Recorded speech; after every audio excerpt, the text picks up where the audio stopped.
धन्यवाद जया। जो संसद की सुरक्षा में चूक हुई उसको लेकर गृह मंत्रालय ने एक कमेटी बना दी है। उसके अलावा दिल्ली पुलिस की स्पेशल सेल आरोपियों से पूछताछ लगातार कर रही है। लेकिन इसी बीच विपक्षी गठबंधन की बैठक होने वाली है, तो उम्मीद है कि विपक्ष संसद की सुरक्षा में जो चूक हुई है उस पर गृह मंत्री अमित शाह के बयान की मांग कर सकता है। सभा की कार्यवाही 2 बजे तक के लिए स्थगित की जाती है। ऊपर से नीचे आ गया, जंप करके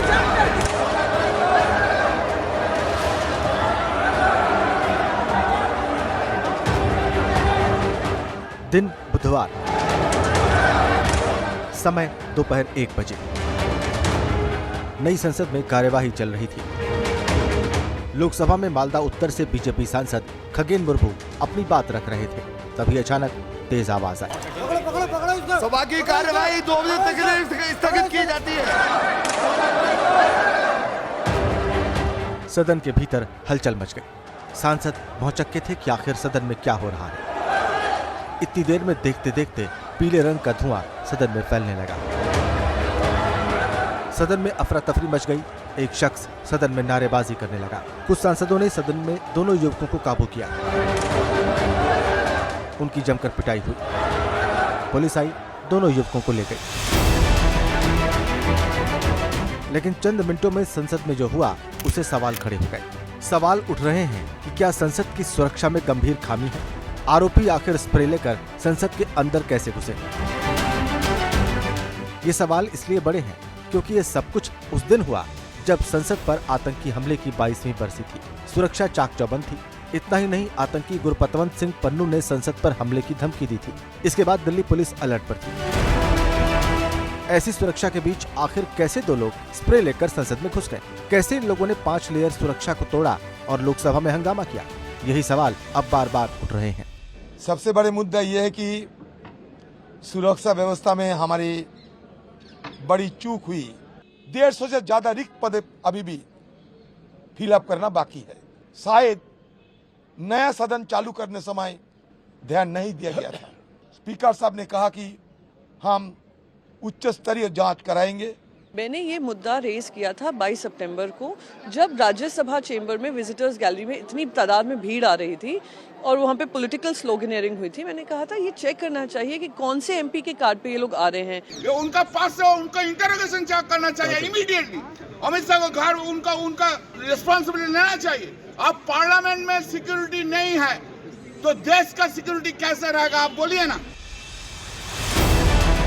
लोकसभा अध्यक्ष इस मामले में सर्वदलीय बैठक कर चुके हैं, लेकिन सुरक्षा को लेकर सवाल थम नहीं रहे। ये तय है कि विपक्ष आज इस मुद्दे को संसद में फिर जोर शोर से उठाएगा। सुबह 10 बजे संसद में इंडिया गठबंधन के नेताओं की बैठक होगी। बैठक में विपक्ष आगे की रणनीति बनाएगा। विपक्षी नेताओं का डेलीगेशन आज इस मुद्दे पर राष्ट्रपति से मुलाकात भी कर सकता है।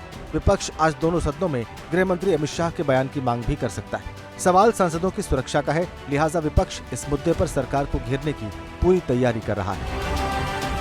उन्होंने अपने जूते में से कोई चीज निकाली जिससे पूरी पार्लियामेंट के अंदर गैस फैलना शुरू हो गई। लेकिन जितना बड़ा सिक्योरिटी लैप्स हुआ है, जूते में तो कोई छोटा बम भी ला सकता था। जूते के अंदर वो केन कैसे चला गया? ये सारे सवाल हैं जिस पर सरकार को खुले मन से तहकीकात तुरंत करके स्वीकारिए कि चूक हुई है और उसके बाद उस स्वीकार्यता के बाद आगे के स्टेप्स लीजिए। संसद सुरक्षित नहीं है। गनीमत है कि उनके पाँव में जो उन्होंने गैस लेके गए थे, जहरीली गैस नहीं थी, वरना तो सांसदों की जिंदगी खतरे में पड़ जाती। गनीमत है कि विपक्ष के अगर किसी एमपी ने पास बनाया होता तो बहुत तमाशा हो जाता। वो तो भाजपा के सांसद के गेस्ट थे। वो संसद की सुरक्षा में सेंध लगाकर दहलाने वाली इस घटना की जांच शुरू हो गई है। घटना की जांच के लिए कमेटी बनाई गई है। डीजी सीआरपीएफ की अध्यक्षता में कमेटी बनाई गई है। लोकसभा से सेक्रेटरी जनरल के पत्र पर गृह मंत्रालय ने जांच के लिए कमेटी बनाई है। गृह मंत्रालय की तरफ से बनाई गई एसआईटी में कई एक्सपर्ट शामिल हैं। कमेटी हर एंगल से केस की जांच करेगी। सीआरपीएफ के पास संसद के बाहरी लेयर की सुरक्षा की जिम्मेदारी है। सीआरपीएफ जवान संसद परिसर में मौजूद रहते हैं। संसद की सुरक्षा से जुड़ी हर योजना को बनाने में भी सीआरपीएफ की अहम भूमिका होती है। इसलिए सीआरपीएफ डीजी को एसआईटी का प्रमुख बनाया गया है। दिल्ली पुलिस की स्पेशल सेल भी केस की जांच कर रही है। सभी गिरफ्तार आरोपियों को स्पेशल सेल को सौंप दिया गया है। इन आरोपियों से पूछताछ हो रही है। इसी बीच स्पेशल सेल की दर्जनों टीमें केस की जांच में जुटी हैं। दिल्ली, हरियाणा और उत्तर प्रदेश में छापेमारी हो रही है। जांच एजेंसियां इस घटना को राष्ट्र विरोधी घटना की तरह देख रही हैं। एफएसएल की टीम, दिल्ली पुलिस की टीम लगातार अब सैंपल कलेक्ट कर रही है। ये स्पॉट 1 की तस्वीरें आप देख रहे हैं। 2 जगह क्राइम सीन जो है उन्हें चिन्हित कर दिया गया है। ये स्पॉट 1, वहीं पीछे आपको स्पॉट 2 भी नजर आएगा। एक जगह से ये लाल रंग का पदार्थ ये जो है इसे कलेक्ट किया जा रहा है। वहीं दूसरी तरफ येलो कलर का वो जो धुआं छोड़ते हुए हमें तस्वीर नजर आई थी, बाहर भी और अंदर भी संसद भवन के, वो यहाँ से कलेक्ट की गई। और जानना बड़ा दिलचस्प होगा कि आखिर इन पदार्थ में क्या निकल कर आता है। क्या ये कोई खतरनाक पदार्थ आते हैं या फिर मकसद क्या है इसके पीछे।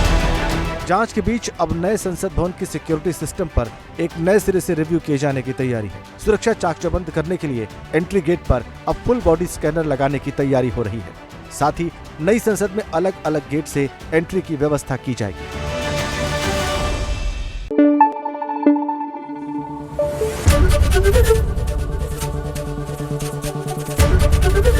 एबीपी न्यूज आपको रखे आगे।